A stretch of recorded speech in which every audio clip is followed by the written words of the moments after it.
Everton Brown, Maryland's deadliest neighbor. Woodlawn, Maryland always seemed like the perfect town for a family to move to. This suburban community is located in Baltimore County. It's filled with nice homes, friendly faces, and beautiful scenery. But little did anyone know, it was also home to one of Baltimore's most disturbed residents. Today, we're going to cover the case of Everton Brown. This homeowner was known in the neighborhood of Parkview Crossing for his unsettling behavior. While neighbors knew his mental health was declining, they didn't expect him to escalate as far as he did. People in the community tried to keep a distance from Everton.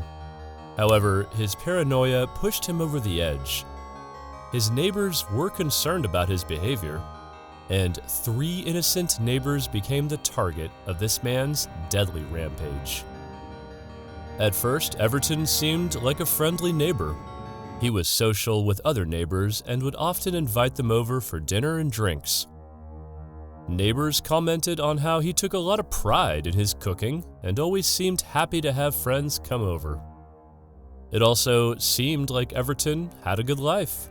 He purchased his house in 1996 and kept it in immaculate condition.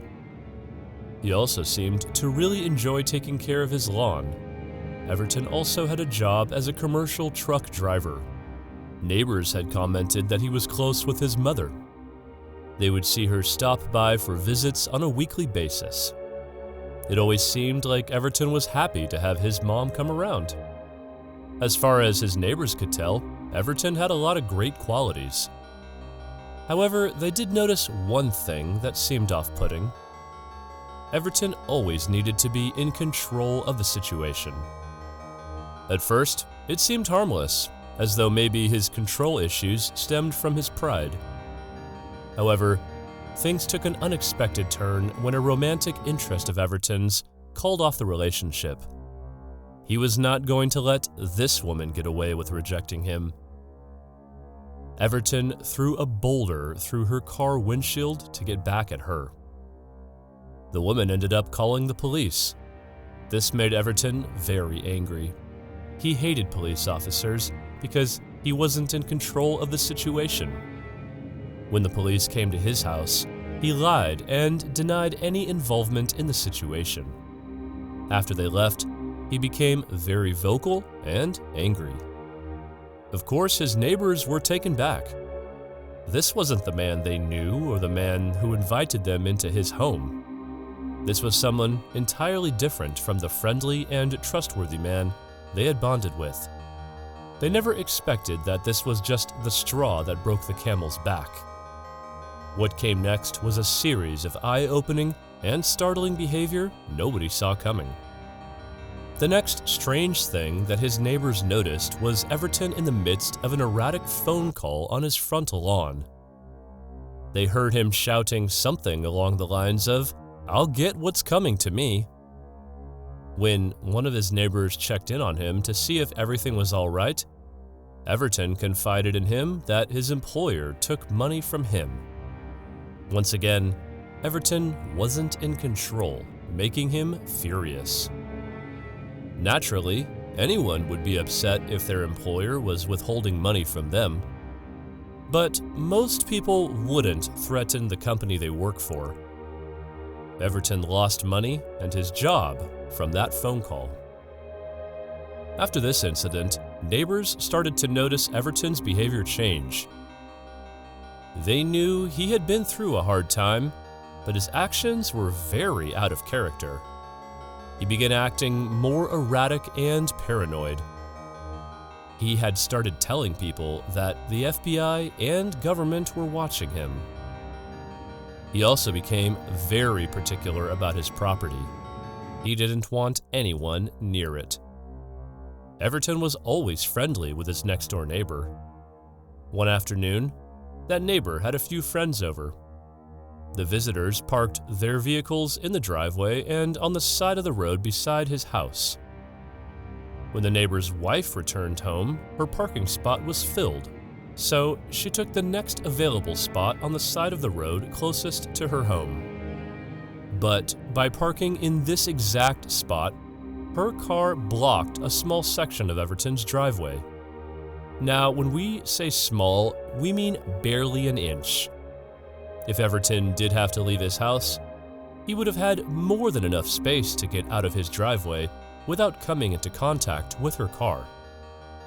This woman didn't think parking there would cause a problem. After all, her husband was someone Everton considered a friend. But she didn't know Everton as well as she thought. By blocking that small section of his property, he was not in control of it. This made him furious. Everton wasn't going to let this slide. If she did it once, who knows what's next? She could block the entire driveway, or at least that was his way of thinking. He wanted to make things difficult for her in a very petty way. So, Everton backed up his vehicle, blocking her in the spot. He parked his vehicle merely inches away from hers. Another one of Everton's neighbors, Vogel, was a federal police officer. Despite Everton's feelings towards police, he was still very friendly with Vogel. One evening, Vogel came home late. It was dark and he was grabbing some shopping bags from the back of his vehicle. He was startled when Everton snuck up on him without any warning. Everton didn't mean to startle his neighbor. He just wanted to ask him why the FBI was watching him. This sounded absolutely insane to his neighbor. Vogel tried to assure him that the FBI and government weren't watching him. He reminded him that they only watch people who have committed serious crimes. Everton wasn't a drug dealer, thief, or murderer. There was no reason for the government to spy on him. But that wasn't enough to convince Everton. He was 100% convinced that he was being watched and the government was sneaking into his house. As Everton's delusions grew stronger, the people that were once close to him began to keep a distance. His closest friend in the neighborhood moved away and his mother stopped coming by. Now, Everton had to deal with isolation on top of his mental illness. His mental illness only continued to get worse. Everton started a YouTube page. He believed that the videos he posted were proof that the government was watching him. In the first video he posted, Everton stood outside the White House protesting.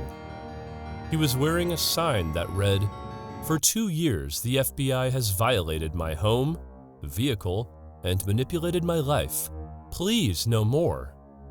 In another clip in the video, he is seen talking into a loudspeaker and wearing another sign that reads, "For years, the FBI has terrorized me. I have never been involved in any illegal activities. Please, when will it stop?" Everton would often rant and rave to his neighbors.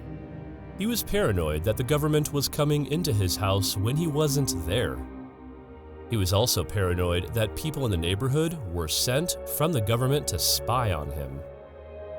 The first family to receive this accusation was the Williams. They were attracted to Parkview Crossing because it appeared to be a safe and welcoming neighborhood in Woodlawn. For the most part, they were right. The neighbors were all very pleasant, except for one.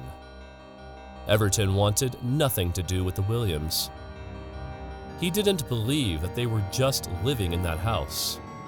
He was convinced they worked for the FBI and moved in next door to spy on him. They tried to keep a distance from him, but he could be very menacing. He would even yell at their teenage son when he saw the kid walking. Everton accused the kid of working for the FBI and being a peeping Tom many times. It wasn't just the neighbors that were on the receiving end of Everton's frustration and paranoia. He would also accuse businesses and law enforcement in the community of watching him. It didn't matter where Everton went. He would make a scene if he felt like he wasn't in control of the situation. He wanted the government to know he believed they were watching him, and this was the only way he knew how. Many of the people who live in Parkview Crossing work government jobs. Knowing this made Everton even more delusional about being watched. He started to believe that everyone that worked for the government in his neighborhood was hired to spy on him. Everton took extra measures around his property to keep the people he believed were spying on him away. He installed motion detector lights and cameras. He also installed 13 padlocks on his front door. But the one thing that really stood out to his neighbors was the sign. Everton posted a sign with the same message he wore outside the White House. "For years, the FBI has terrorized me. I have never been involved in any illegal activities. Please, when will it stop?" The state of his property was also starting to fall apart. Since the moment Everton moved into that house, he took great pride in his lawn. He always made sure the grass was trimmed and the gardens were weeded. His property added curb appeal to Parkview Crossing. But not anymore. Some neighbors believed that he stopped taking care of his yard because he thought it would keep the government away. Neighbors like Vogel were becoming very worried about Everton's state of mind. But when Vogel tried to talk to Everton to check up on him, Everton would act like everything was normal. Everton's paranoia escalated to the point where he started to believe that the government had drones watching him. He even made a YouTube recording of a supposed drone above his house. But it's clear from the video that it's just a star in the sky. Everton had a pit bull. This dog was his only companion. As the dog got older, it became sick. Everton wasn't rational about his dog's illness. Instead, he assumed that the government hired someone to break into his house and poison his dog. First they come after him, and now his dog. Eventually, the dog passed away, and this set Everton even further off of the edge. He grew increasingly paranoid about what happened to his dog. Everton was in a horrible state of mind and went next door to accuse Mr. Williams of killing his dog. He became very aggressive, calling him a dog killer and threatening him. This was the final straw with the Williams. They were sick and tired of the harassment they had been facing from Everton since they moved into the neighborhood. Accusing them of being FBI spies was one thing, but accusing them of breaking into his home and killing a dog was crossing the line. The Williams family called the police. They hoped that this would bring resolution and restore their sense of safety in the neighborhood. However, that would not happen. You see, there was nothing the police could do. There was no evidence that Everton came over and made those accusations. He had told the police a completely different story than what the Williams reported. From here, it only got worse. Everton would taunt the Williams family and laugh at them because the police couldn't do anything. He knew that he could continue to harass them, and he had no intention of stopping. He wanted everyone that he believed was a government or FBI spy out of his neighborhood. Everton would also bring his signs out to public areas to protest and cause a scene. The police had been called to deal with him many times, but each time he would receive a peace order and a slap on the wrist. Police viewed him as more of a public nuisance than a threat. Boy, were they wrong. Back at Parkview Crossing, neighbors were worried about what he would do next. At a homeowners association meeting, Mrs. William brought up her concern. While others in the area were just as worried about Everton's behavior as she was, there was nothing they could do. Some neighbors even brought up how they were worried his erratic behavior could lead to serious consequences. Either he would kill someone, or someone will get fed up and kill him. It got to the point where anyone who earned a living through a government job was an enemy of Everton. His home was his only safe spot. If anyone from a government job came near it, he was ready to fight. Neighbors dealt with his harassment on a daily basis. But since there was nothing they could do about it, they just tried their best to avoid him so the situation wouldn't get worse. None of the neighbors stood up to Everton, so he felt a sense of control when it came to his protesting and harassment. However, the next person he pointed his finger at was not going to put up with any of Everton's nonsense. Residents of Parkview Crossing were absolutely shocked to see who Everton picked a fight with next. Every Tuesday was garbage day in the community.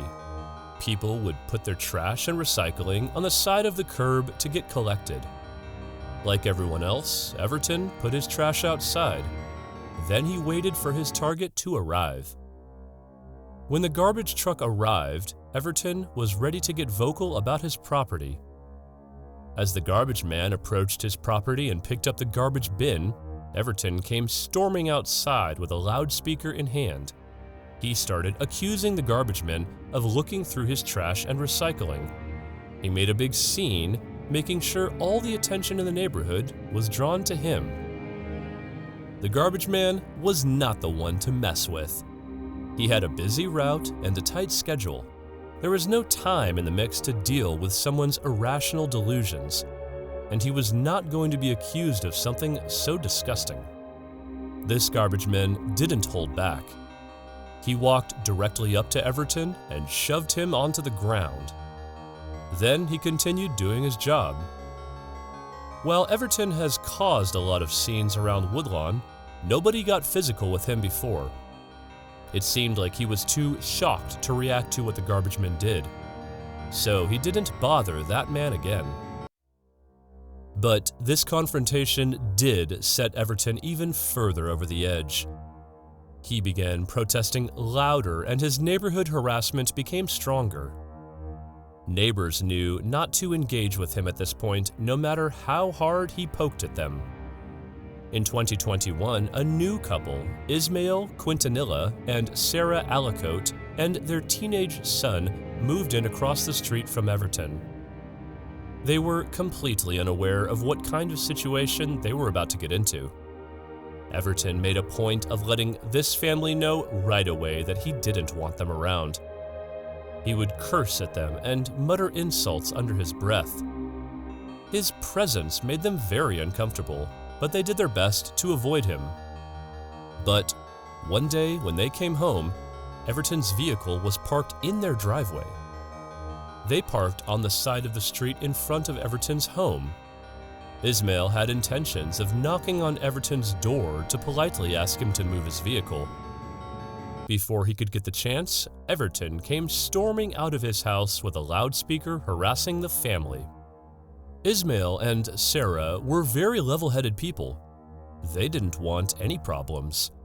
They decided not to deal with Everton's bizarre behavior and to call the police instead. The police came and made Everton move his vehicle. When the couple asked them to do something about Everton's harassment, they claimed there was nothing they could do. The only thing they suggested was to get a restraining order. Next to move into the neighborhood was 24-year-old Sagar Gemayer. Sagar was from Nepal and stayed with a family that lived directly next door to Everton. His presence made Everton furious, and Everton wasn't afraid to show it. Of course, Everton assumed every new person in the neighborhood was sent by the government to watch him. He would continue to rant about how it was a violation and a waste of taxpayers' money. Until this moment, Everton's harassment was only verbal. While it made people very uncomfortable, it never escalated past getting loud. But now things were different. Everton was too far over the edge, and there was no coming back.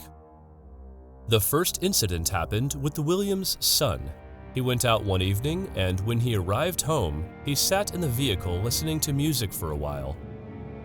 Everton noticed this and drove his vehicle up to park beside the kid. Everton got out of the vehicle with a flashlight, shining it in the kid's car. He began interrogating the kid.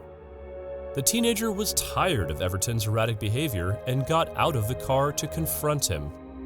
As he began arguing back, Everton reached into his vehicle and grabbed a bat.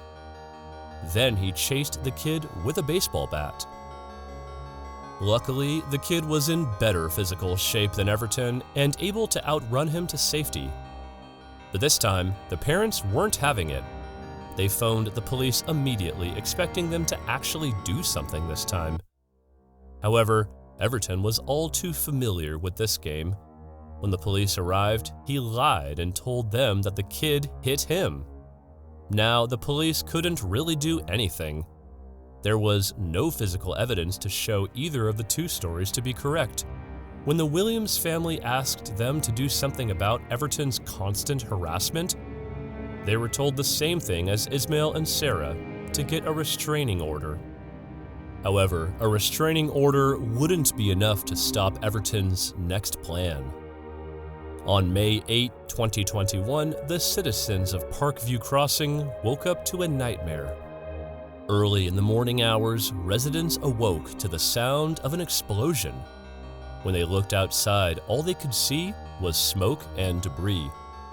But through the smoke, they could see flames coming from Everton Brown's house. Despite how difficult of a neighbor he was, this was a community. Residents flooded 911 with calls worried about their neighbor's safety. Little did they know, this was all part of a plan to get back at every one of them. Everyone in the neighborhood was in a panic. Mr. Williams was one of the first people to run outside. When he first stepped foot outside, he noticed a figure in a black hooded sweatshirt. That figure turned around to face him, and it was Everton with a gun. Everton aimed the gun at Mr. Williams, but when he tried to fire, something went wrong. This gave Mr. Williams enough time to run to safety. As the flames from the explosion grew bigger, the fire spread to the houses surrounding Everton. It's believed that his goal was to lure his neighbors outside with the fire so he could shoot them one by one. However, his plan wasn't working as quickly as he wanted to. So Everton marched across the street and started knocking on Ismail and Sarah's door. The innocent family opens the door. At this moment, Everton shoots Sarah. The teenage son immediately runs upstairs to hide and call 911. Everton doesn't notice this. His focus is on Ismail. He fatally attacked Ismail with a knife and then used the gun to shoot him. Sarah, still alive but severely wounded, makes a run for it. She runs down the street screaming for help, but it's too late.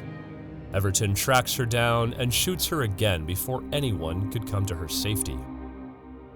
As this is happening, the fire is causing more severe damage to the houses surrounding Everton's. The smoke is so bad in the house that Sagar is staying in that he and his friend have no choice but to evacuate. They never would have suspected what would happen next. When the men got outside, they immediately noticed Sarah laying lifeless in the street. Without hesitation, they ran over to her to see if there was anything they could do to help. But this was a trap. When Sagar and his friend got to Sarah's body, they were met at gunpoint by Everton. By the time Sagar moved into the neighborhood, Everton's delusions were at an all-time high. Without knowing anything about this young man, Everton had drawn the conclusion that he was a spy from the federal government and he was too close for comfort. Immediately, Everton fatally shot Sagar. His friend was terrified and tried to reason with Everton, but it wasn't enough. Everton shot him too. Fortunately, the friend survived the incident. At this point, Everton could hear the sirens. The police were now approaching the scene. This was a very chaotic crime scene.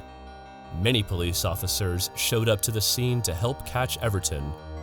It ended up becoming a shootout with Everton versus the police. After several tries, one of the officers ended up shooting Everton. He fell to the ground but was still alive at this point. Luckily, nobody else was injured during the shootout. The police were able to take Everton into custody, but he died later on the drive to the hospital. During a search of the crime scene, officers discovered knives, guns, and explosives used to set the house on fire.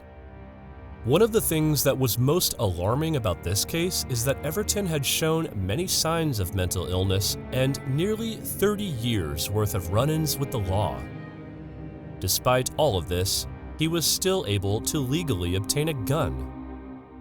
As Sagmar's relatives mourn his loss, they couldn't help but feel angered about how easy it was for someone in Everton's condition to get a gun. To this day, people that had run-ins with Everton describe him as a ticking time bomb. Eventually, he exploded and caused damage that could never be repaired. Do you think Everton Brown was evil, or was he a victim of flawed mental health laws? Let us know your opinion in the comments.